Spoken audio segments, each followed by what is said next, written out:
Alrighty.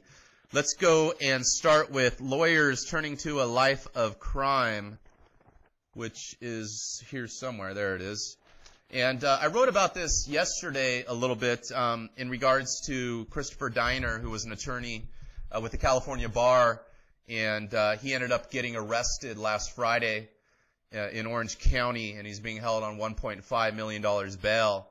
And, my history in dealing with attorneys is they're hurting big time right now, like everybody else on Main Street. And they're no different, especially professionals right now. People don't have that extra money to, pay for a lawyer. They don't have $3,000, $5,000, $10,000 just sitting there to give these lawyers, a retainer.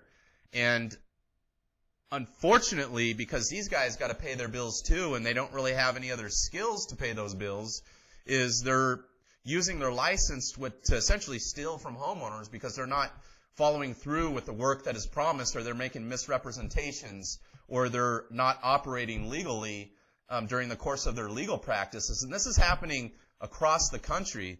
I know a lot of it's happened in Southern California because we were the subprime capital mortgage broker heaven of the world for several years. Irvine, OC, even areas of Riverside, you had, we were just mortgage brokers on every corner and every house. People were selling loans and real estate all day long, making $30,000, $50,000 a month.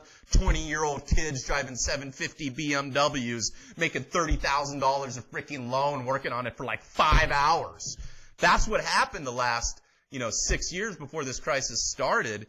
And then you had these attorneys who were living fat too.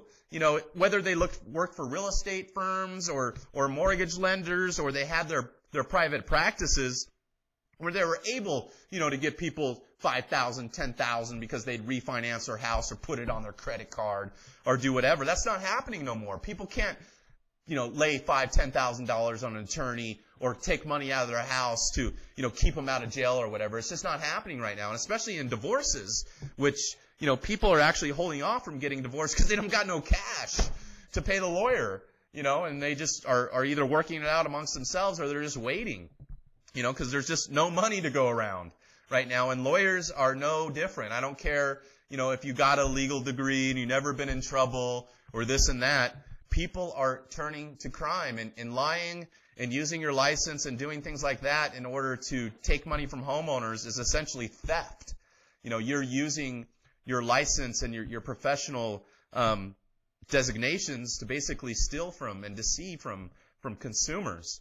And we're going to see a lot more of this. Attorneys, mortgage brokers, financial experts, real estate agents, etc. It's going to be freaking predator. It could be your neighbor, everybody.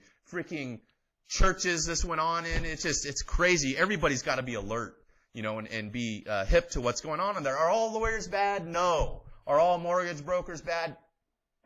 Almost all of them are bad. Maybe 8, again, out of 10 are bad and 2 are good. So you got an 80%, 90% chance of getting reamed and screwed when you deal with a mortgage broker. 20% are good. Unfortunately, that 80%, 90% drowns out the good people.